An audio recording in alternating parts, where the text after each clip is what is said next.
Sen gülünce güller açar gül pembe, bülbüller seni söyler, biz dinlerdik gül pembe.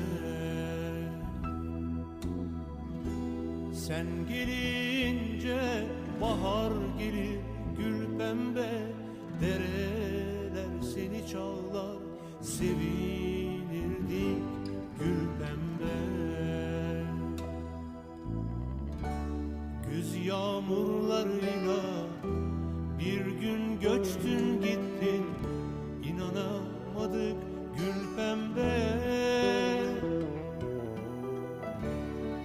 Bizim iller sessiz, bizim iller sensiz, olamadı gül pembe.